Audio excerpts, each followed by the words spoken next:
ये है ईशान गोयल। इनके YouTube पर 7 लाख से भी ज्यादा सब्सक्राइबर्स हैं। ये कभी किसी कंट्री में होते हैं, कभी किसी कंट्री में। जैसे पिछले हफ्ते चाइना में थे, उससे पहले बाली में, उससे पहले फिनलैंड में एंड सो ऑन। एक से एक लग्जरी कार में बैठ चुके हैं, एक से एक लग्जरी होटल में रह चुके हैं। इनकी वाइफ पोलैंड से है एंड बहुत ही सुंदर है। एंड इनको देखकर सिर्फ एक ही चीज मन में आती है कि भाई ये बंदा जी रहा है अपनी जिंदगी। पर फिर सेकंड क्वेश्चन ये उठता है कि भाई कैसे, कहां से आ Bro has the best genetics in terms of hair. Wow. Bro, congratulations. अरे इतने पैसे जो खत्म ही नहीं हो रहे। ये बंदा ऐसा कौन सा बिजनेस कर रहा है कि पिछले 3 साल से वर्ल्ड टूर पर ही है। फिर जब लोगों ने इनसे पूछा कि भाई what do you do for living, तो इनका आंसर ये था, what do I do for a living. तो आई थिंक मोस्टली लोगों ने सही गेस किया था। हमारा बिजनेस है यहाँ पोलैंड में।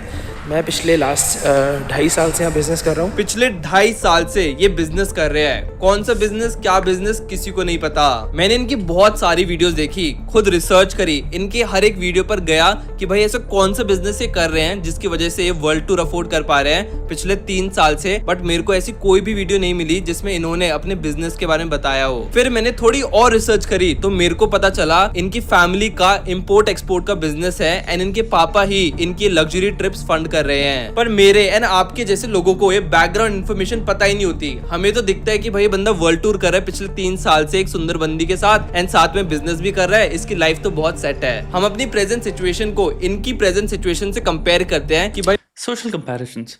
मैं छोटी सी रिसर्च यहाँ पे बता दे रहा हूँ सोशल कंपैरिजन की। सोशल कंपैरिजन जब भी इंसान अपने से सिमिलर अदर्स के साथ करता है तो आपकी मोटिवेशन ऊपर बढ़ती है। यानी कि आप अपने लाइफ में, लेट्स से आप स्कूल में हो या आपके जितने भी लोग हैं जिनकी सिचुएशंस, आर्थिक सिचुएशंस, मानसिक सिचुएशंस जो भी हैं, इवन कोई अगर आपको लगता है स्मार्टर भी है बट आपको दिखता है कि हाँ ये हम सब, मैं जानता हूँ उस इंसान को, मेरी ज़िंदगी से मैं रिलेट कर पाता हूँ। और अगर कोई मेहनत कर रहा है, जब हम उनको देखते हैं तो हम मोटिवेट होते हैं। तो सोशल कंपैरिजन इन जगहों पे अमेजिंग चीज़ है। सोशल कंपैरिजन जब हम लोगों को देखने लग जाते हैं जो कि हमारे स्टेटस से बहुत ऊपर हैं, तो उससे एकदम ही ऑपोजिट इफेक्ट होता है, जो कि आप कॉमन सेंसिकली भी आप समझ ही सकते हो कि हम एक्चुअली में निराश हो जाते हैं और हमारा काम करने का मन नहीं करता, हम दुखी हो जाते हैं। दूसरी चीज़ मैं बहुत छोटे में जल्दी से बताना चाहता हूँ। सोशल मीडिया में ये कुल मिला के धंधा ही है। धंधे में एक चीज़ समझो, इंसान को ये चीज़ समझना है कि भाई मेरे पास अगर एक प्रोडक्ट है, मेरा वीडियो एक प्रोडक्ट है, तो मुझे कौन सा प्रोडक्ट है जो समाज खरीदना चाहता है। ये एक प्रश्न जो हर यूट्यूबर सोचता है। मैं फॉर एग्जाम्पल, मैं सच बताऊँ, मैं भी ये सोचता हूँ। तो मेरे लिए वर्ड होता है वैल्यू, कि मैं कुछ भी देख रहा हूं, अगर मैं ये वीडियो पे देख रहा हूं या कोई भी मैं वीडियो देखता हूं, मेरे दिमाग में ये चीज होती है कि वीडियो रिएक्शन जब खत्म होता है, बहुत सारे रिएक्शंस मैं एक्चुअली अपलोड नहीं करता क्योंकि मुझे दिखता है कि इसमें कुछ वैल्यू नहीं थी बढ़िया। काफी वीडियोस आपने देखे होंगे मैं डिलीट कर देता हूं, शायद मुझे लगता है कि मिस था, जो मैंने इंटेंट कर रहा था वो चीज मैं हिट नहीं कर पाया। सो एक बहुत करेक्टिव बिहेवियर भी मेरे दिमाग में चलता है।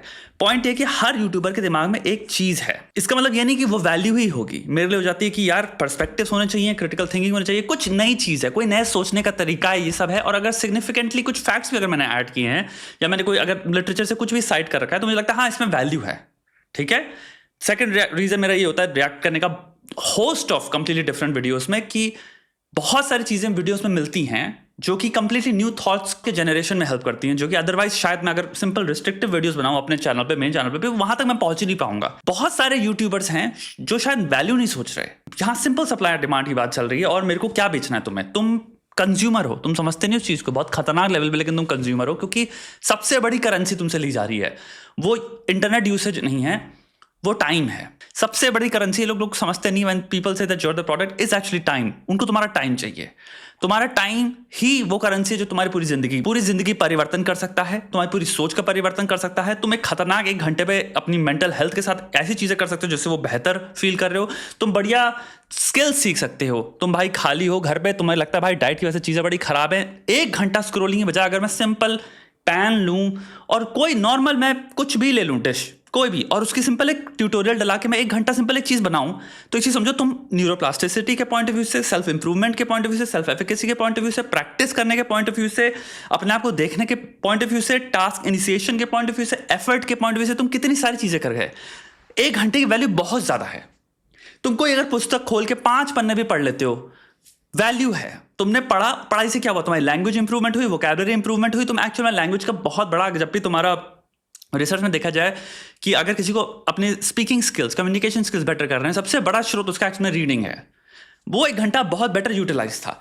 सो एक चीज समझो कि भाई इंसान को तुमसे तुम्हारा टाइम चाहिए, यूट्यूबर को तुमसे तुम्हारा टाइम चाहिए। तो एक क्लास है यूट्यूबर की जो सुपीरियरिटी भेज रही है। मैं कह सकता हूं बहुत सारे चैनल्स हैं जो कि कहते हैं हम रोज करेंगे, लेकिन रोज के नाम पे हम एक मॉरल एंड एथिकल सुपीरियरिटी बेच रहे हैं, जिसमें तुमको हम वाइकेरियसली ये फील कराएंगे कि हम इससे बेहतर हैं।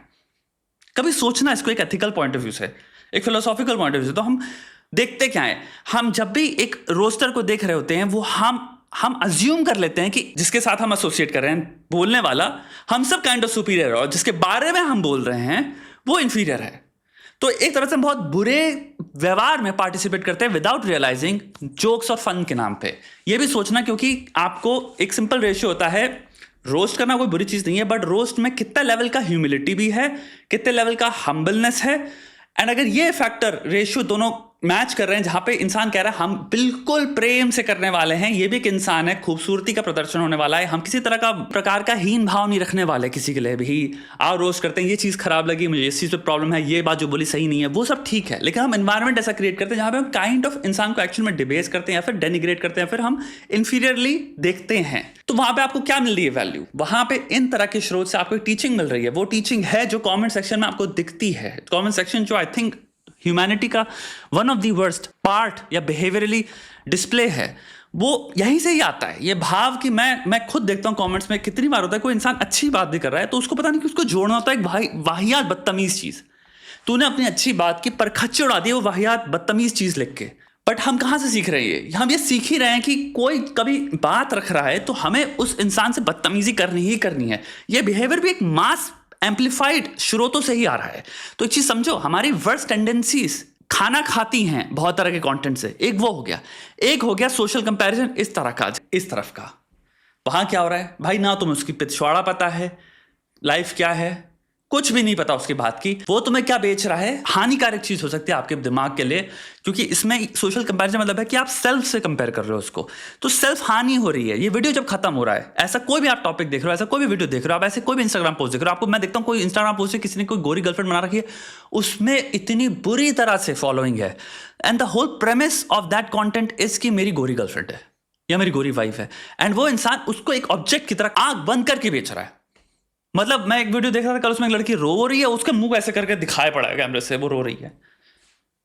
ये रील थी एंड आई वाज जस्ट फ्लैबरगास्टेड, अस्टाउंडेड, कि मैं शॉक था। मैं सोच रहा था इस पे वीडियो भी बनाऊं, फिर मैंने कहा भाई क्या बोलूंगा मैं। हम किन हद तक गिर सकते हैं प्रोडक्ट बेचने के लिए।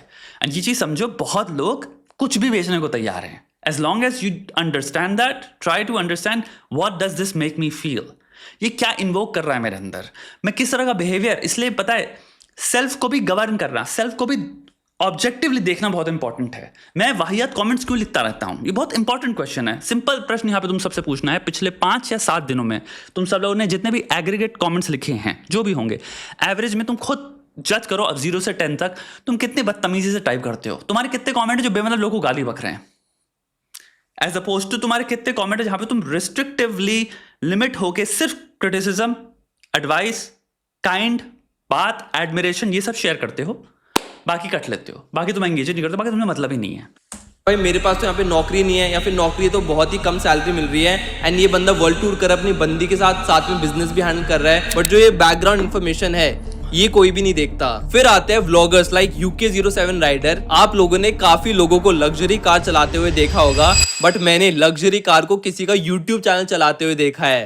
अरे मत। ये है UK07 राइडर। इसके चैनल पर चाहे तो अभी की वीडियो देख लो या फिर पहले 5 साल पहले की वीडियो देख लो, आपको सिर्फ लग्जरी स्पोर्ट्स कार या फिर स्पोर्ट्स बाइक ही दिखेंगी। ऐसे टाइप के जो व्लॉगिंग चैनल होते हैं ना, ये एस्पिरेशनल टाइप ऑफ कंटेंट डालते हैं। मतलब हर एक बंदे का ड्रीम होता है कि भाई काश मेरे पास भी कोई सुपर कार होती, बट इंडिया में 0.001% से भी कम लोग हैं जो एक्चुअल में सुपर कार अफोर्ड कर पाते हैं। एंड जो बाकी के 99.99% लोग हैं, वो लोग इन लोगों का व्लॉग देखते हैं एंड इसको अपना एस्पिरेशन मानते हैं। वो 99.9% लोग होते हैं इन व्लॉगर्स की target audience, and I wouldn't even say aspiration मांगते हैं, you're just watching it and deep down I can do this with you as well. I know for a fact, तुम्हें पता तुम्हारे पास नहीं होगी कभी, तुम्हारे सपने नहीं है ये, you know it। तुम शायद फैंटेसी में कह देते हो I would love to own one, but realistically तुम मानते हो कि हाँ यार सुपर कार वाली कहाँ से यार, 5 करोड़ 1 करोड़ ये कहाँ से आने वाले मेरे पास कि 80 लाख की भी कार हो अगर मैं खरीद पाऊंगा, इतना कौन है। अगर 80 लाख रुपए पड़े भी होंगे मेरे पास तो मैं कार क्यों खरीदूंगा? ये भी हो सकता है बहुत लॉजिकली लोग स्टेटमेंट मारे, येट तुम कंटेंट देख रहे हो वैसा। में तो कोई सीक्रेट नहीं है कि जितनी भी ये स्पोर्ट्स कार आती है, ये सुपर कार्स आती है, ये सारी की सारी रेंट पर होती है। जनरली मैंने जितने व्लॉगर्स को देखा जो सुपर कार्स के अराउंड रहते हैं, ज्यादातर व्लॉगर्स रेंटेड गाड़ी लेते हैं। ये UK07 जैसे व्लॉगर्स अपनी सुपर कार दिखाते हैं एंड बाकी के लोग सोचते हैं कि भाई मेरे को भी सुपर कार चाहिए, एंड इस बंदे को या फिर बाबू भैया जैसे लोगों को अपना एस्पिरेशन मान लेते हैं, अपना आइडल मान लेते हैं। अब देखो UK07 को तो व्यूज मिल रहे हैं, उसको तो फेम मिल रहा है, उसको तो पैसे मिल रहे हैं, बट आपको क्या मिल रहा है? मतलब यार लोग इतने पागल हो जाते हैं जिसकी कोई हद नहीं है। मतलब एक बार आप खुद ही ये वाली क्लिप देख लो। It's just shows consumer behavior and that's it. Instead of हम लोग अगर इसको देखेंगे कि लोग वो I now see it as objective data. This is how people react. तो मैं एक बात बता रहा हूँ, ये सारी चीज़ें अगर इन्हीं सब जितने लोग बैठे हैं इन सबको 15-20 मिनट पहले अगर बताया जाता, सुनो whatever his name is, UK rider is coming, but all of the तुमने आज तक जितनी भी वीडियोस देखे हैं उस इंसान के, कार्स के, बाइक के, वो सब हायर्ड हैं, सब रेंटेड, आई एम सॉरी, सब रेंटेड स्टफ है, कुछ भी उसका खुद का नहीं है, सिर्फ रेंट करता है वीडियो के लिए। लेट्स जस्ट से, मुझे पता नहीं इंसान करता है कि नहीं करता, I'm just saying अगर ये एक्सपेरिमेंट करते हैं लोग, मैं तुम्हें लिख के दे रहा हूँ, the second he would have entered सारे लोग एग्जैक्टली ऐसे बिहेव कर रहे होते, because that's I think the point, we are beyond, like हम फैंटेसी लैंड में एक्चुअल में नहीं चाहते आप भस्म करो, ये विलफुल इग्नोरेंस है। तो हमें वो डेटा दे भी दोगे तो हमें नहीं जानना, नहीं मुझे अपनी फैंटेसी में रहना है, आई लाइक इट, ठीक है वीडियो जब खत्म होता है उसके बाद शायद कार लौटा देता होगा, बट वो वीडियो तक मुझे मजा आया देखने में, एंड मैं तो फैन रहूंगा भाई इसका। वो इंसान कैसे ऑपरेट कर रहा है, वो वीडियोस में कैसे बात करता है, वो डरा जो भी उसकी पर्सनालिटी, हम उससे फिर कनेक्ट कर जाते हैं, फिर हमारा दो रिलेशनशिप बन जाता है, एक जो कंटेंट है एंड एक then the parasocial relationship with the person.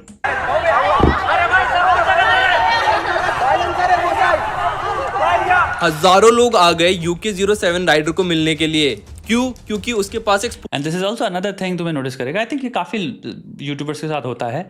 अब ये बिहेवियर इस यूट्यूबर को हटा के हम अगर सिंपल जनरलाइज करते हैं तो तुम्हें दिखेगा यार हम सेवरल लोगों के साथ कर रहे हैं, इंक्लूडिंग तुम्हारे स्पिरिचुअल गुरुज में भी हम ऐसे बिहेव कर रहे हैं, इवन तो वो गुरु परेशान हो गया सिखा के कि भाई थोड़ी सेल्फ की इज्जत करो, थोड़े अंदर जाओ, अंदर पे फोकस करो, एक्सटर्नल सब चीज़ों से कोई वो नहीं है, एक्सटर्नल प्रेम से मुक्त हो, अपने अंदर को सर्च करो, पर जहां वो आएगा सब जमीन पे लेट जाएंगे घुटनों पे, और हो सकता है 4 लोटे भी मारते हैं। It's very possible and that's what I am saying.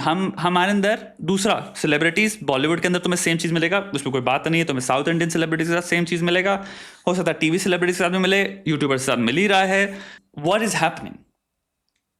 Happening with our society in general की people act like this for so many people across domains, YouTuber हो चाहे कुछ भी हो, we are so attached that हम self disrespecting हो जाते हैं। It's very interesting when I see something like this कि लोग ऐसे कर रहे हैं जैसे कि you don't exist, blind following exist, your this obedience exist. I think इसके अगर मार्कर हों साइकोलॉजी में तो वो यही होंगे, obedience, conformity, aversion to ambiguity. आपको हाई ओबीडियंस ऑडियंस है तभी तो जाके माँ बहन करने लग जाते हैं सेकंड में, एक सेकंड में। कोई ड्रामा लोग देखो कमेंट सेक्शन में क्या हैवानियत बचाते हैं। तो ये ट्रेड्स हमें देखना पड़ेगा कि कहां से इतने ज्यादा रैम्पेंट हैं।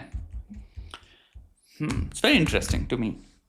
स्पोर्ट्स कार है एंड उसने दिखा दिया कि मैं बाकी लोगों से ऊपर हूं, एंड बाकी लोग उसको अपना एस्पिरेशन मानते हैं। एंड जब ऐसे व्लॉगर्स को, जिनके पास एक्चुअल में देखा जाए तो कोई टैलेंट नहीं है, इतना पैसा, इतना फेम या फिर इतना भाव मिलता है, तो उन लोगों को लगने लग जाता है कि भाई मैं ही सबसे बेस्ट हूँ, मैंने जिंदगी में बहुत कुछ उखाड़ दिया है, मैं इतने सारे लोगों से ऊपर हूँ, ऐसा वो फील करने लग जाते हैं। पर एक्चुअल में देखा जाए तो एक व्लॉगर्स के पास क्या ही स्किल्स होते हैं। रेसिप्रोकल है ये जो फीलिंग है ना कि मैं सब कुछ हूँ, ये लोग भी फील कराते हैं। एनी पर्सन जिसने आज तक अपनी लाइफ में, अगेन आई अंडरस्टैंड, तुमने कभी महसूस नहीं किया कि कमेंट सेक्शन पे लेट्स से 1000 लोग मेरे में आते हैं, 500 आ जाते हैं, पर इमेजिन करो 5000 लोग या 10,000 लोग तुम्हारे कमेंट सेक्शन में, 20,000, 30,000, 40,000 से भी कह रहे हैं भाई big fan, big fan, big fan, big fan. Why wouldn't you feel like a god? Why wouldn't you feel like a king? Why wouldn't you feel extremely, supremely superior? भाई the craze जो इंसान तुम्हें feel दे रहा है, हम पागल हैं भाई, बिग फैन, भाई बिग फैन, तुम्हारे सारे टीएम्स भरे हैं भाई, भाई तुम तो सब कुछ हो, तुम ही सब कुछ हो, तुम ही सब कुछ हो, तुम ही सब कुछ हो। इंसान, वो एक इंसान था 20 साल पहले, एक नन्ना मुन्ना बच्चा था, उसको कोई ऐसे नहीं रेस कर रहा था कि भाई तुझे इस लेवल के लिए प्रिपेयर कर रहे हैं कि तेरे को हम मैकियावेली रख रहे हैं तेरे बगल में जो तेरे को सिखाएगा कि भाई एक लीडर कैसे बनते हैं या फिर एक प्रिंस कैसे बनते हैं। उसको कोई आइडिया नहीं है, नॉर्मल अपब्रिंगिंग हुई है उसकी, कोई से पूछता नहीं था नॉर्मल लेवल पे, मतलब माँ बाप जो पूछ रहे हैं उसके अलावा बेसलाइन लेवल पे। एंड देन सडनली तुमको यार लाखों करोड़ों लोग पागल की तरह तुम्हें प्रेस कर रहे हैं, ऑफ कोर्स तुम फील करोगे तुम सुपीरियर हो सबसे, क्योंकि तुम्हारे को कंफर्मेशन देखो ना कितने लोग दे रहे हैं कि तुम सुपीरियर हो उनसे। अगर एक इंसान भी कह रहा है भाई तुम मेरे लिए सब कुछ हो, तो वो कह रहा है मैं तुमसे नीचे हूं, you are above me. Clearly hierarchy तो है यहाँ पे। आप उसको मल्टीप्लाई कर दो with let's say 1 lakh 2 lakh 3 lakh 4 lakh 10 lakh 20 lakh 30 lakh. ये बिहेवियर तुम जनरलाइज भी कर सकते हो। बड़े से बड़े जो विद्वान यूट्यूबर भी अपना वो कह रहे हैं ना बहुत विद्वान बहुत बुद्धिमान है, ये है वो है, वो तक इसी लालसा में मरे पड़े, वो अपने कमेंट्स चेक करते हैं इसे पागल की तरह, खुश होते हैं यहाँ पे। ये भ्रम है बहुत खतरनाक। लेकिन मेरा प्रश्न यही है कि इस भ्रम में क्यों नहीं फंसेगा एक नॉर्मल इंसान? एक व्लॉगर बस अपनी प्राइवेसी एंड रेलिवेंस को बेचकर पैसे कमा पा रहा है, वही उसका ट्रेड ऑफ है। मतलब यार मैं एक व्लॉगर से तो लाइफ एडवाइस नहीं ही लूंगा। जरूरी थोड़ी ना है कि अगर उसके बहुत ज्यादा सब्सक्राइबर्स है या फिर वो बहुत पैसे कमा पा रहा है तो वो जो एडवाइस देगा वो भी सही होगी। और ये चीज हमें देखने को भी मिली जब UK07 बिग बॉस के घर में गए, जहाँ पर ना उनके खुद के लोग थे ना उनका कैमरा था एंड सब कुछ अनकट था।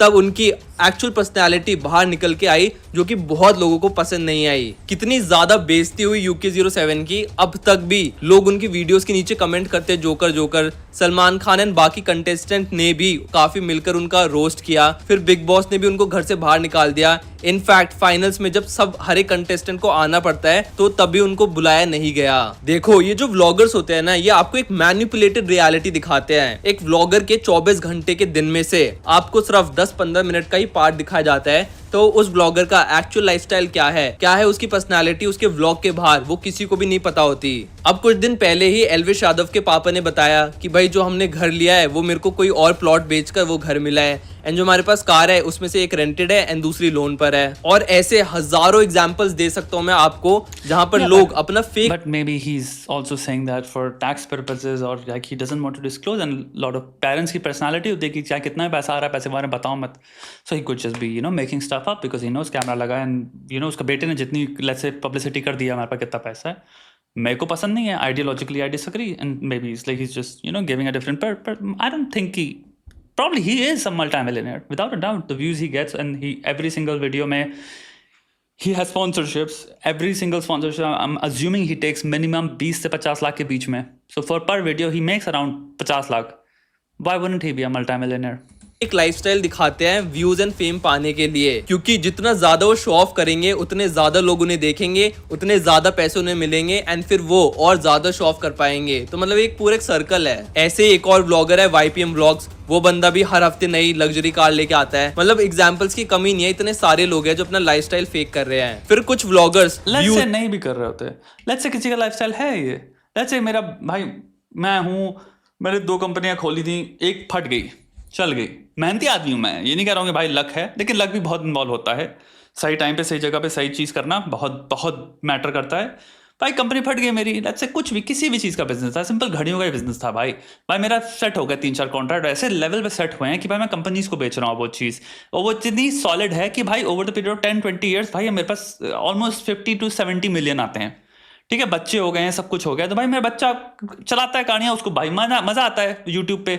अब हुआ क्या भाई, मैं बिजनेस खानदान से हूँ, लेट्स से मेरे अंदर बिजनेस एक्यूमेन है, अपने बच्चों को मैंने बचपन से बिजनेस एक्यूमेन सिखाया। उसने कहा भाई देख भाई बाप ने रिसोर्सेज तो ऑलरेडी कमा के दे दिए हैं, अब इन रिसोर्सेज को मैं यूटिलाइज कैसे करता हूँ और इनकम जनरेशन में। तो वो सिंपल क्या कर रहा है, रिसोर्स या कैपिटल को यूज कर रहा है मोर कैपिटल निकालने के लिए। तो यूट्यूबर बन के हो सकता है बाप जितना कमा रहा है उतना वो भी कमा डाले, बट वो यूज क्या कर रहा है, वो सिंपल ऑब्जेक्ट्स ही यूज कर रहा है जिसको पता है और बिकेंगे, एंड वो रिसोर्सेज उसके बाद बाप ने ऑलरेडी कमा के दे दिए थे। बट इसका मतलब ये नहीं कि उसकी बिजनेस एक्यूमेन इसलिए खराब है क्योंकि he is making more money of that. So in a sense he is also capitalising on it, so he is using business brain and with the things that he has with the resources. Why would a person जिसके पास already वो resources हैं would find it logical कि भाई इनको हटा के मैं zero से स्टार्ट करता हूँ, अनलेस अपने पिताजी की कंपनी में उसको बिजनेस सीखने के लिए नीचे से वो स्टार्ट करता है, डिफरेंट स्टोरी। बट लाइक मैं सब कुछ छोड़ छाड़ के जाके कुछ और ही करूंगा जहाँ पे मैं 20,000 की जॉब करूंगा, like it doesn't make sense right. या मैं सडनली अनलेस मेरा इंटरेस्ट है दूसरी चीज में। एंड पैसे के चक्कर में इतने ज्यादा अंधे हो जाते हैं कि वो लिटरली सब कुछ ही दिखाने लग जाते हैं, पूरी प्राइवेट लाइफ अपनी एक्सपोज कर देते हैं, इंटरनेट पर डाल देते हैं। जैसे कि एक बंदा है राजा व्लॉग्स, फाइनली शादी हो चुकी है, ये हमारी वाइफ है और अभी 7 फेरा हो। आई रिमेंबर हिज तुम्हारे जो गाने वाने थे, इट्स वेरी स्वीट यार, it's very sweet his stuff. I don't. What is wrong with what he? They're both adults, and if they're consenting about their life, and he singing songs and everything as far as I know. I think मैंने यहीं तक ही देखा है कि he sing songs to her, very romantic something अपनी wife के लिए, and he post that online and those go viral. If there is more then I don't no.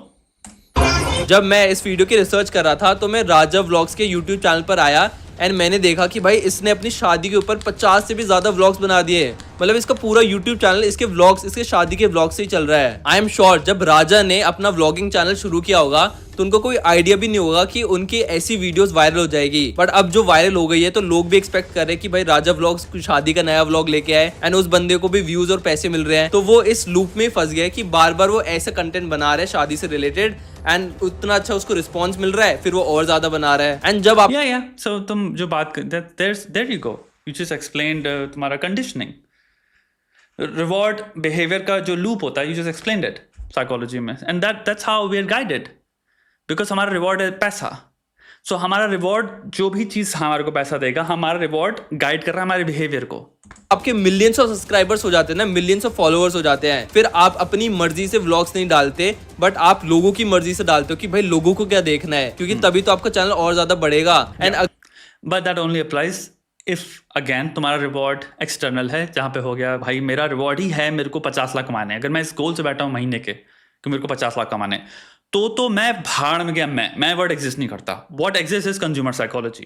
Consumer को क्या चाहिए, जो भी चाहिए, चाहे सूडो साइंस हो, चाहे कुछ भी हो, नालायकी हो, बदमाशी हो, कंस्पिरेसी थ्योरियां फैलाना हो, मिस इन्फॉर्मेशन फैलाना हो, डिस इन्फॉर्मेशन फैलाना हो, गैम्बलिंग बेचनी हो, बेटिंग बेचनी हो, मैं सब कर दूंगा. मेरा 50 लाख का मेरा मार्केट होना चाहिए. चेक बॉक्स हो गया भाई, अचीव कर ले गोल, पार्टी पार्टी पार्टी. एक तो वो होता है. दूसरा होता है यार ये प्रॉफिटेबल बिजनेस वो नहीं है, बिकॉज ये बिजनेस ऑब्वियसली हो ही नहीं सकता, बट तुम फुलफिल करते हो वो चीज करके जो तुम्हारे आत्मा को शांति देती है. उसमें सेटिस्फैक्शन बहुत है, हैप्पीनेस बहुत है, पीसफुलनेस बहुत है, आराम बहुत है, जिंदगी बहुत सुकून से निकलती है. पैसा बहुत कम है, करूंगा भी क्या मैं 50 लाख का, ये भी प्रश्न आ जाता है. तो ऐसे बहुत लोग हैं जिन्होंने काइंड ऑफ परफेक्ट वो भी पा लिया है, जैसे हो सकता है एंड्रू हुबरमैन हो, आचार्य प्रशांत हो, आई डोंट नो इनकी इनकम क्या है, रेवेन्यू क्या है. बट मेरा पॉइंट यही है, he is not doing it for profit, he is not doing it कि आज 50 लाख रुपए हमारे आने चाहिए सिर्फ रेवेन्यू के. इसमें बहुत वैरायटी है, बहुत वेरिएबल्स हैं, इसमें बहुत फ्लेक्सिबिलिटी है, बहुत रेंज है. सो आई मीन टू से आप डिफरेंट चीज़ें ट्राई कर सकते हो. चीज़ें ब्लैक एंड व्हाइट नहीं होती, बाइनरी ये नहीं होती. ये नहीं होता कि भाई एक इंसान सिर्फ प्रॉफिट के लिए काम कर रहा है और एक इंसान सिर्फ इंट्रिंसिकली मोटिवेटेड है. आप बीच का भी पाथ पा सकते हो, 70-30, 71-29, आप डिफरेंट रेशियोज पा सकते हो. कोई हो सकता है 50-50 पे खेल रहा हो, एक वीडियो में अपने लिए बनाऊंगा, एक वीडियो में कंज्यूमर के लिए बनाऊंगा. अगर आप अपनी मर्जी से व्लॉग्स डालते हो एंड लोगों के अगेंस्ट जाते हो तो कोई देखेगा ही नहीं, फिर आपका चैनल डाउन हो जाएगा और डेड ही हो जाएगा अल्टीमेटली. अब ये बात सुनने में इतनी प्रॉब्लमैटिक नहीं लगती, बट आप खुद ही सोचिए कि अगर आप एक व्लॉगर हो एंड आपकी ऑडियंस रोज एक एक्साइटिंग व्लॉग आपसे डिमांड करती है तो कितना ज्यादा मेंटल प्रेशर आता है कि भाई रोज सुबह उठ के मेरे को आज कुछ एक्साइटिंग करना पड़ेगा, आज व्लॉग बनाना पड़ेगा, 10-15 मिनट का व्लॉग निकालना है. तो एक प्रेशर बिल्ड हो जाता है अननोइंगली कि this is a very good video because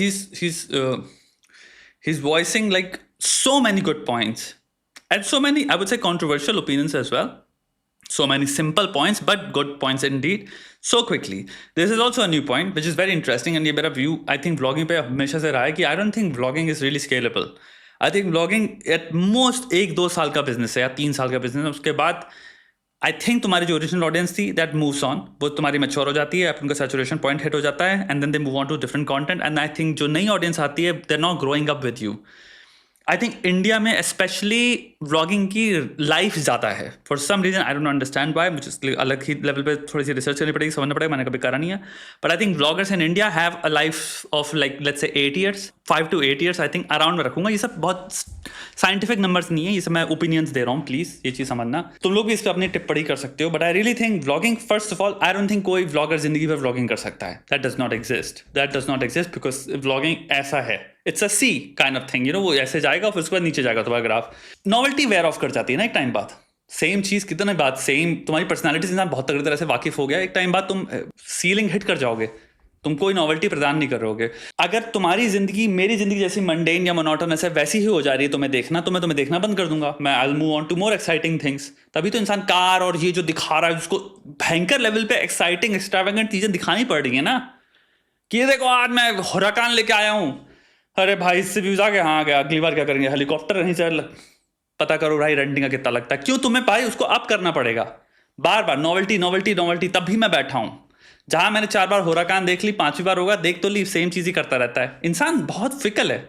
so I'm also saying this from the point of view of a content creator कि कितना hard है, you have no idea. From an entertainment point of view, again, अगर तुम content बना रहे हो which challenges things, challenges the status quo, challenges the government, challenges the whatever existing तुम्हारे structures जो हैं, it will work because उसमें fight है, resolve है, उसमें drama है बहुत हद तक. So it will always work because it's exciting to the brain. But simple entertainment बहुत हार्ड हो जाता है. इवन तुम शोज देखो, कपिल शर्मा शो, इस सब तक में भी इनका भी बहुत तगड़े लेवल पे सैचुरेशन पॉइंट आ जाता था. I am pretty sure they behind the scenes अगर वो शेयर करें, उन्हें खुद बता, उनके भी आई एम इमेजिनिंग रेटिंग्स ऐसे जाते होंगे कर्व्स, जहाँ पे वो कहते होंगे कि भाई हमें कुछ नया करना है, फिर कुछ ना कुछ करना पड़ेगा. भाई अगर मैं चाहता हूँ कि मेरा व्लॉग चले तो मेरे को ऐसी चीजें करनी पड़ेगी जो शायद मैं अपनी रेगुलर लाइफ में ना करूं, बट उसको बहुत ज्यादा इंटरटेनिंग बनाना पड़ेगा. और ये चीजें ना व्लॉग्स या फिर वीडियो बनाते वक्त रियलाइज नहीं होती, बाद में रियलाइज होती है जब वो चीज इंटरनेट पे चली जाती है एंड लोग उसको अलग तरीके से परसीव करते हैं. सपोज अगर आप एक व्लॉगर हो एंड आप अपनी पूरी लाइफ, अपनी मतलब फैमिली वगैरह सब कुछ दिखा रहे हो कि मेरी दादी है, ये मेरा बच्चा है, ये मेरी बीवी है, ये मेरी बहन है, एंड कल को कोई और नया बंदा, स्ट्रेंजर बंदा आपके पास आके बोले कि भाई आपकी तो शादी हो गई, आपकी बीवी तो बड़ी सुंदर है, या फिर आपकी बेटी कल पहली बार स्कूल जाने लग गई, आपको कैसा लग रहा है, तो यार कितना वियर्ड लगेगा कि भाई चलो वीडियो बनाने. What a great point. What a great point. And kudos for to him for bringing it up, because here's another thing I've noticed. India में again मैं जो बात कर रहा था conformity और obedience वाली and aversion to ambiguity वाली, दो contradicting thoughts को entertain नहीं कर पाता, हमारा brain ऐसा हो जाता है, या फिर हम I don't know को तो entertain कर ही नहीं पाते. कुछ ना कुछ सड़ी हुई सी जंक सिंप्लीफिकेशन देख के हम खुश हो जाएंगे. तो मेरा पॉइंट ये है कि ऐसी जगह पे जहाँ पे कमेंट सेक्शन इतना वाइल है, he used video clips and he's saying that it's such a kudos to him. को तो मैंने बना दी, बट कल को कोई और नया स्ट्रेंजर बंदा आएगा एंड उसको मेरी लाइफ के बारे में सब कुछ पता है एंड मेरे को उस बंदे के बारे में कुछ भी नहीं पता. What an interesting perspective. Wow.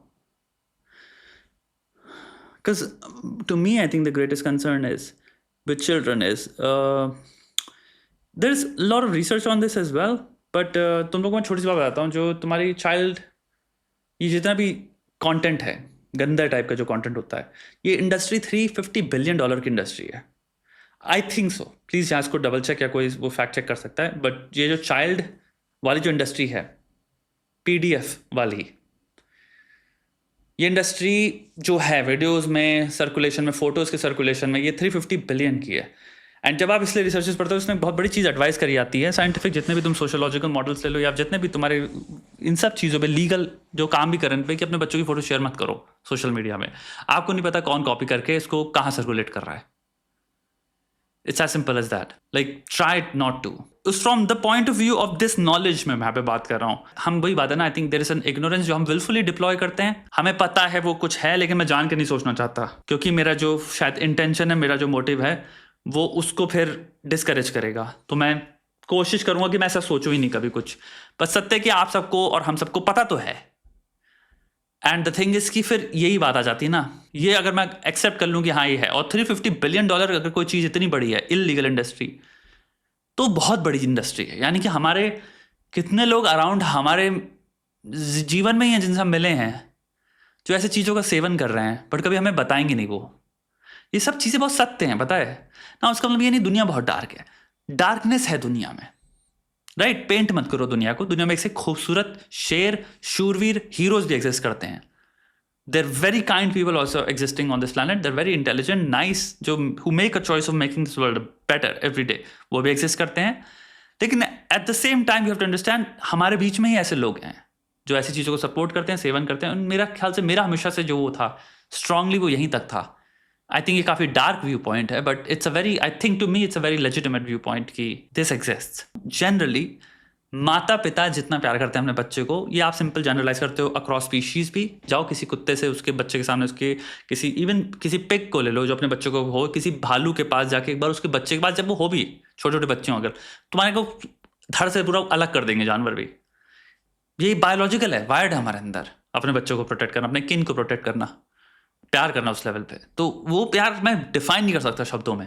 अगर मुझे पता हो ये मेरा प्यार है, मैं थॉट भी नहीं एंटरटेन कर सकता, और तो मैं कंप्लीटली प्रिवेंशन मोड पे जाता हूँ। मेरी मोटिवेशन ही प्रिवेंशन मोटिवेशन होती है कि या एक पिक्चर शेयर कर दी, ठीक है, नॉर्मल पिक्चर अगर कंप्लीटली तो भी ठीक है, बट अगर फुटेज पे footage, I think that's to me that's like big no, my personal opinion by the way.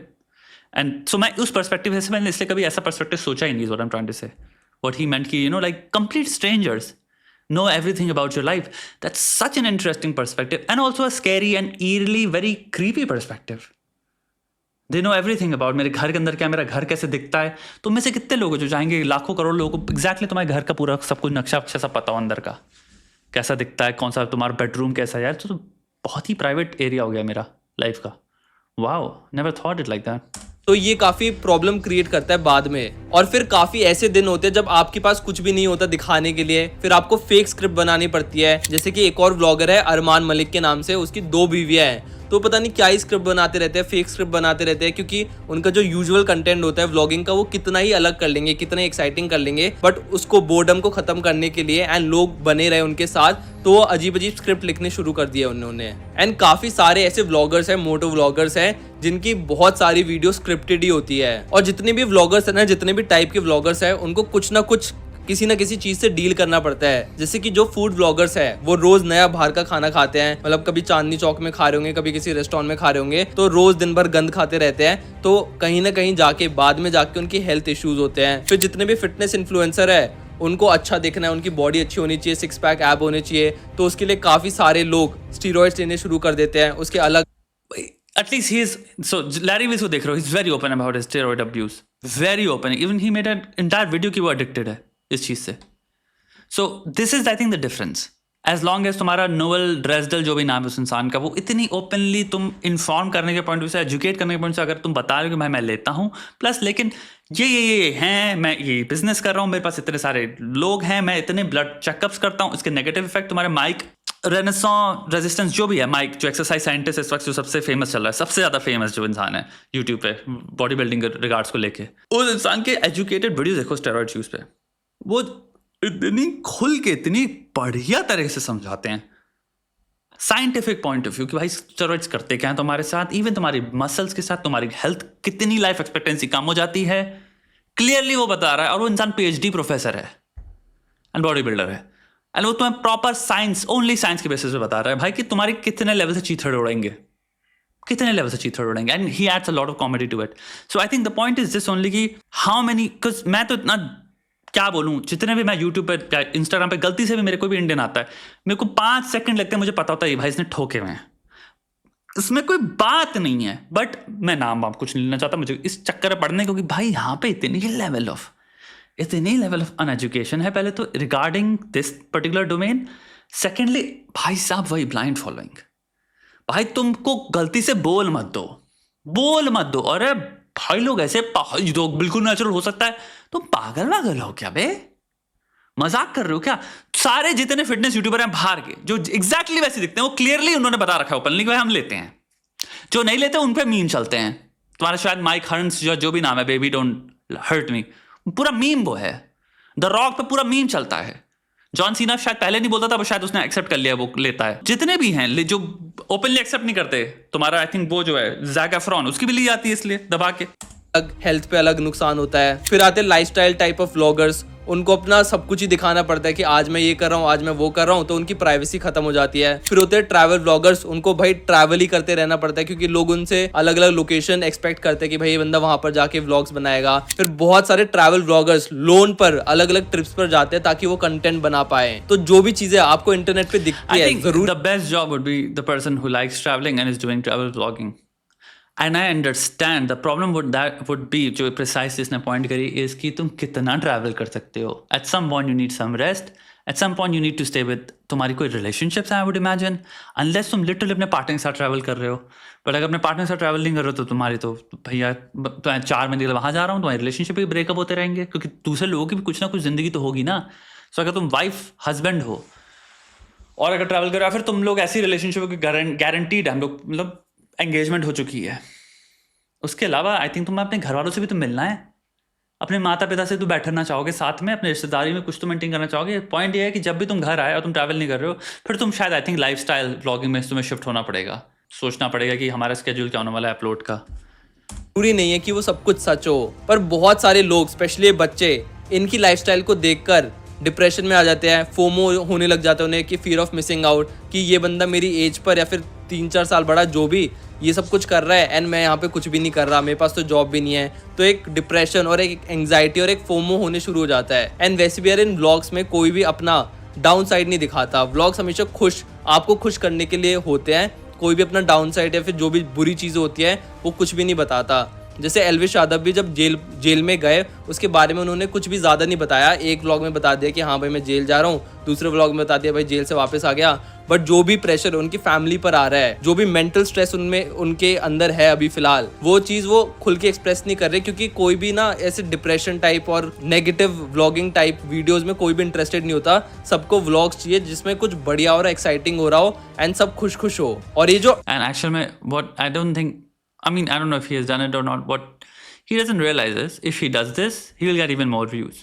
If he simply makes a video and he starts telling people कि यार, to be very honest, this year has been very, very, very, very, very tough. मतलब अपनी जो भी हिंदी में जैसे वो बोलता है कि भाई बहुत ही बहुत ही हार्ड ईयर रहा है मेरी लाइफ के लिए। I've taken a lot of emotional tolls. आप लोगों को दिखाता नहीं हूँ मैं। It works even more from the point of view of तुम्हारा consumer psychology. It just works better. Sympathy content, इसको काइंड ऑफ आप कह सकते हो। तो हम फार्म करते हैं जहाँ पे, and it could have honesty as well. Again मैंने बात की ना, कोई भी चीज़ ब्लैक एंड वाइट नहीं होती, बाइनरीज नहीं होती। इट्स नॉट या तो ये है या तो ये है। It can be a mixture of 2 things, 3 things, 4 things. So it could be 4 motivations की वजह से आ रहा है कि बहुत हाई व्यू मिलेंगे, इससे सटाक से एक भयंकर स्पाइक भी मिलेगी सब्सक्राइबर में। तीसरा, बहुत तरह के हेटर्स को, बहुत ज़्यादा हेटर्स को मैं सडनली कन्वर्ट कर दूंगा फैंस में, जो कि होता है। और चौथा, I feel like expressing. 4 motivations. Unreal expectation लोग रख लेते हैं ना, ये सिर्फ ऑडियंस को परेशान नहीं करती बट क्रिएटर्स को भी करती है। जैसे कि एक इंस्टाग्रामर है दृष्टि के नाम से, तो ये ना मोस्टली अपनी ब्यूटी को लेकर रील्स वगैरह बनाती है, काफी सुंदर है। 8 लाख से ज्यादा फॉलोअर्स हैं इनके इंस्टाग्राम पर। तो यूजुअली वीडियोस में रील्स में नहीं बोलती थी, बट एक रील में इन्होंने बोलना शुरू कर दिया। फिर मतलब इसके नीचे कमेंट्स देख लो कि लोग कैसे कैसे कमेंट्स कर रहे हैं। एक बंदा लिख रहा है भाई योर लुक्स और योर वॉइस। फिर दूसरे बंदे ने कमेंट किया है बस गोरी है बस। But what's wrong with that? बस गोरी है बस, that's a personal opinion of somebody. How like हम जिंदगी में वो भी आ गए उस टाइम पे कि हम किसी को अगर unpleasant comment लिखते हैं, again unpleasant maybe again range है। I think there's a very strong spectrum of this as well, because I count that as a personal opinion. अगर तुम्हारा content है कि मैं beautiful हूँ, then comments भी you have to be prepared कि आएंगे regarding your beauty. I just see it as fair. तीसरा बंदा कमेंट कर रहा है कि ना बोला करो अब आगे से, खुदा का वास्ता। मतलब ऐसे आपको बहुत सारे कमेंट मिल जाएंगे जहां पर लोग इसकी सुंदरता को देखकर उन लोगों ने फॉलो तो कर दिया, बट सपोज कोई बंदा बोलने में अच्छा ना हो, उसकी वॉइस अच्छी ना हो, तो इतने ज्यादा हेट कमेंट्स आ गए। I don't think any of those were hate comments. I don't think so personally. इस बंदे को कितना इनसिक्योर फील हुआ होगा कि भाई लोग सिर्फ लुक्स के लिए मेरे को फॉलो कर रहे थे। मेरी Well, I think that's what she wanted.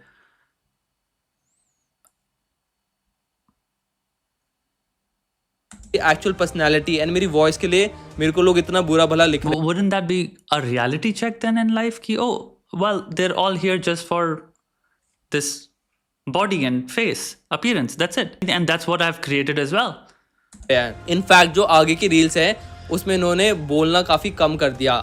ऐसे एक और बंदा है जिसका नाम है लक्षित सिंह, उसकी वीडियोस पर भी सेम कमेंट्स आ रहे हैं, ब्रो स्किप्ड वॉइस डे, भाई वॉइस और बॉडी मैच नहीं हो रही। मतलब ऐसे बहुत सारे एग्जांपल मिल जाएंगे जहां पर लोग अनरियल एक्सपेक्टेशन रखना शुरू कर देते हैं उस क्रिएटर से। जस्ट उसके 2-3 वीडियोस देखकर उनको लगता है कि भाई ये बंदा परफेक्ट है, एंड कुछ कमियां निकल जाए, बाय चांस कुछ कमी निकल जाए उस क्रिएटर में, तो भाई उसके पीछे पड़ जाते हैं, नेगेटिव कमेंट्स लिखना शुरू कर देते हैं। ये तो सबके साथ होता है यार। Every single creator, every single person who is putting themselves on a public platform, unavoidable है ये तो यार। जो ये मेंटल ट्रॉमा होता है क्रिएटर का, इतने सारे नेगेटिव कमेंट्स आ रहे हैं, ये बहुत ज्यादा बढ़ जाता है क्रिएटर। Okay, trauma नहीं होता. Let's just please stop using the word trauma in everything. And I don't mean anything against Hrithik. I love your content, Hrithik. Amazing तुम्हारा hair growth. But I think it's a pain. It's a headache, hassle. कुछ भी word use कर सकते हो यार. Struggle, irritation, negativity. Creators के लिए। And the thing is no one is perfect. सब में कुछ ना कुछ कमी होती है। अगर कोई बंदा पब्लिक फिगर है तो उसकी कमी सबके सामने बहुत जल्द और बहुत सारे लोगों के सामने आ जाती है, तो किसी को भी ऐसे जज नहीं करना चाहिए। और ये जितने भी क्रिएटर्स हैं, स्पेशली व्लॉगर्स हैं, वो एक सुपरफिशियल वर्ल्ड में जीते हैं। मतलब कुछ भी उनके सामने होता है ना तो उसको हमेशा एक व्लॉग या फिर कैमरा के एंगल से ही देखते हैं कि किसी दोस्त ने कुछ बोला, भाई वापस बोलियो यार, व्लॉग में बोल दे, अच्छा लगेगा। तो एक 100% ट्रू। ये तुम्हारा डेविड डोब्रिक ने पूरा रिवील किया था कि सारे jokes, almost every single joke script होता है, पीछे से लाफ ऐड करता था वो, लेकिन इसका मतलब ये नहीं वो जोक्स फेक थे। The thing is that they you अपनी कॉन्वर्सेशन में they had a funny moment and like let's recreate this for the vlog. So again मेरी बात मैंने की ना, व्लॉग क्या है, as long as you realise this is a product जो कि तुम परचेज कर रहे हो, तो करेंसी इज टाइम, तुम्हारा टाइम ले जा रही है। एंड देन सेकंड करेंसी इस टाइम, तुमने खरीद तो लिया प्रोडक्ट, लेकिन अपना टाइम देके वो प्रोडक्ट में हो सकता है महसूस भी अच्छा नहीं करा रहा है। सो तुम्हारी परचेज सिंपल सोचो, अगर तुम शॉप पे जाते हो यार, तुम एक चाट पकौड़ी लेते हो और उसका तुम्हें है कि भाई 1 घंटा यहाँ खड़ा होना पड़ेगा तुम्हें, लेकिन चाट पकौड़ी उसके बाद मैं तुमको भैया चल ठीक है, इस पकौड़ी के लिए हम खड़े भी जाएंगे। 1 घंटा तुमने वेस्ट किया, पकौड़ी मिली, उसके बाद तुम्हारा पेट खराब हो गया, तो तुम अगली बार जाओगे खाने उसको? लॉजिकली अगर देखो तो नहीं। लेकिन यहाँ पे क्योंकि दिमाग की बात है, यहाँ पे पकौड़ी शायद दिखने में ऐसी लगती है कि हम बार बार जाते चले जाते हैं, इवन तो भाई वो हमारा दिमाग खराब कर देता है, हमारा मूड थोड़ा सा नीचे कर देता है। वक्त तो गया ही गया। एक सुपरफिशियल वर्ल्ड में वो जीते हैं, हर चीज वो अपने कैमरा एंगल के थ्रू ही देखते हैं और इसके कॉन्सिक्वेंसेस बहुत ही बुरे हो सकते हैं। जैसे कि एक फॉरेन का व्लॉगर था लोगन पॉल, वो बंदा फेम और व्यूज के चक्कर में इतना ज्यादा गुम हो गया कि उसने एक डेड बॉडी को वीडियो में रिकॉर्ड करके उसको मजाक उड़ाने लग गया। एंड उस वीडियो में बंदा बोल रहा है कि भाई इस पर तो बहुत ज्यादा व्यूज आ जाएंगे। तो मतलब आप देख रहे हो व्लॉगर्स की मेंटालिटी कैसे हो जाती है कि वो कुछ भी जब भी कुछ करते हैं वो हमेशा व्यूज एंड अपने कैमरा एंगल में कि वीडियोज में अच्छा लगेगा। Now just replace the word vloggers with YouTubers at this point.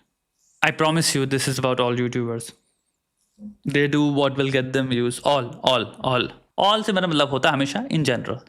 इस माइंडसेट से ही करते हैं। और एक बार किसी क्रिएटर का डाउनफॉल आ गया ना, किसी चीज में वो फंस गया, तो मतलब पैसे गए, फेम गया, इज्जत गई, सब कुछ गया।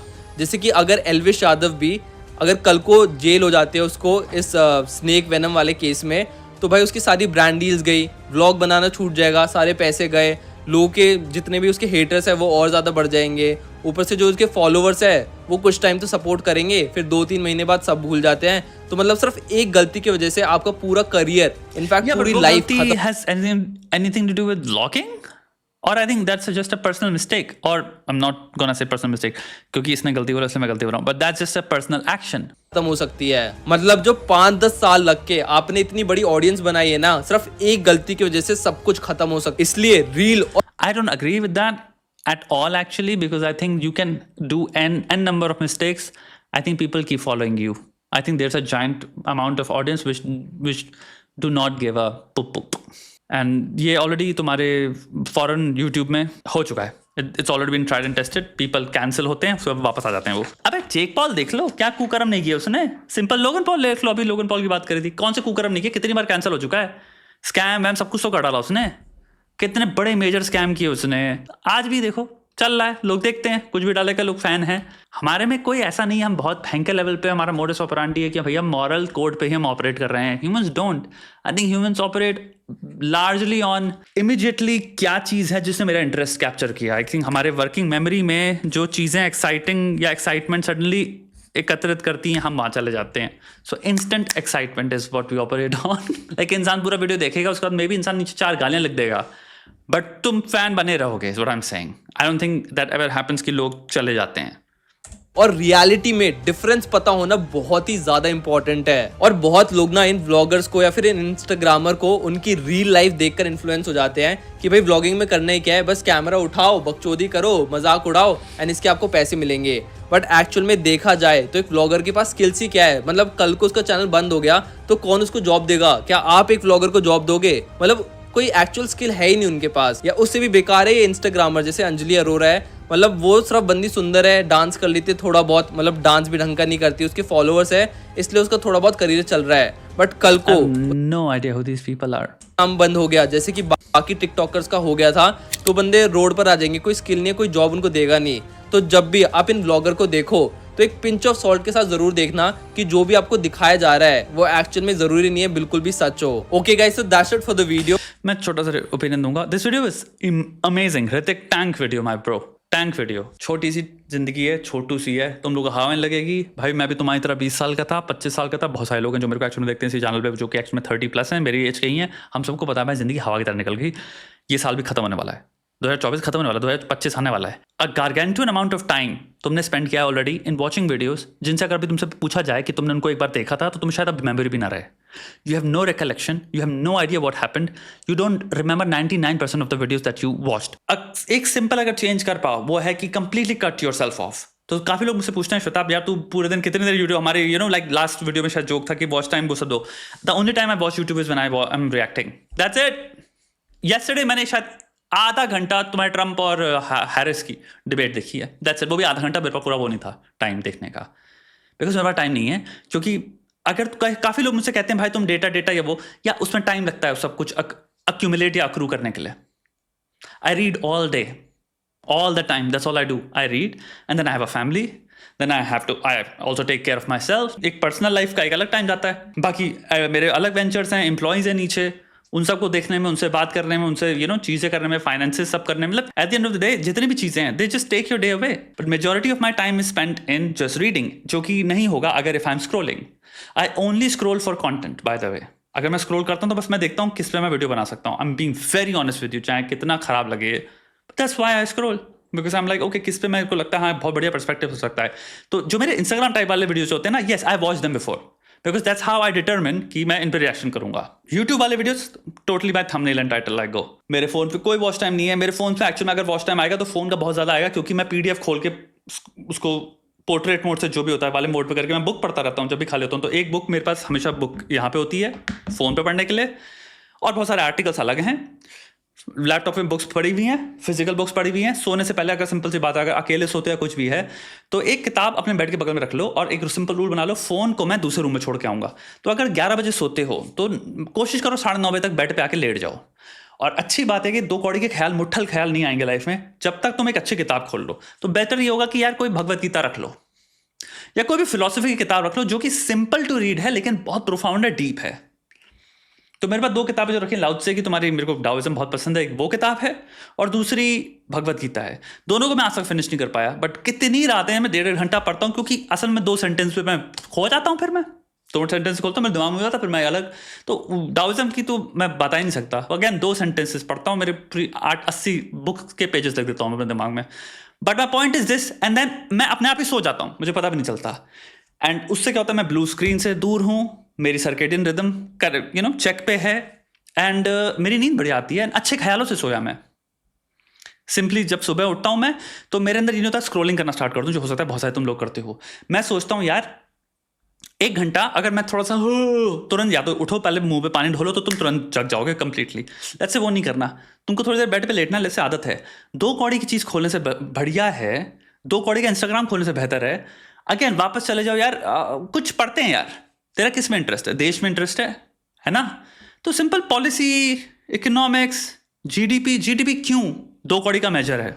सिंपल क्वेश्चन है, कल सुबह उठ ये टाइप कर, why is GDP the worst और a very bad way of measuring एक कंट्री की ग्रोथ? क्योंकि क्वांटिटेटिवली जीडीपी सिर्फ क्वांटिटेटिव मेजर है, तो क्वालिटेटिवली किन लेवल्स पे वो फेलियर है। तो एक अच्छी चीज हो गई, सुबह उठ के क्या करिए, तुम पढ़ते हो आधा घंटा, तुम उठते हो, you already feel you worked on something, you feel slightly better. And बताओ, ये छोटी छोटी हैबिट्स होते हैं जिनको तुम बिल्ड करोगे, then they will through evidence give you enough motivation की ये जो मेरे बिहेवियर्स थे कि मैं बैठ के स्क्रॉल करता रहता था, अब मेरे पास एविडेंस है कि आई फील मच बेटर जब मैं इंफॉर्मेशन कंज्यूम करता हूँ, because I become a little smarter, I become a little better, I become a little more informed. अगर कंप्लीटली साइंस के बारे में पढ़ना है तो sciencealert.com हो गई, और अगर तुम्हें इन जनरल बहुत बढ़िया साइंटिफिक एंड दूसरे टॉपिक्स के बारे में पढ़ना है तो हो गया theconversation.com। You can just start from here. Psychology में अगर किसी का इंटरेस्ट है तो आई थिंक psypost.com ऐसी कुछ है, PSYPOST शायद ऐसी कुछ है, .org होगा शायद। बट द कॉन्वर्सेशन में तुम्हें कंसिडरेबली अक्रॉस तुम्हें डोमेन्स में बहुत सारे सब्जेक्ट्स में बहुत बढ़िया साइंटिफिक आर्टिकल्स मिलेंगे, क्योंकि वो रिसर्चर्स ही लिख रहे हैं, एंड ये सब फ्री हैं। इकोनॉमिक्स का आई थिंक NBER, उसमें क्या होता है, रिसर्च पेपर जो वर्किंग पेपर्स होते हैं लोग अपलोड करते हैं, पूरी PDF मिल जाएंगी। तो तुम सिंपल टैग्स में जाना, लेबल्स में जाना NBER के, और तुम लेबल्स पे क्लिक कर सकते हो, तुम्हारा इंटरेस्ट है तो मैं लेबल्स दिख जाएंगे। अगर इनकम इनकम इनइक्वालिटी अगर दिख रहा है उस पर क्लिक कर दो।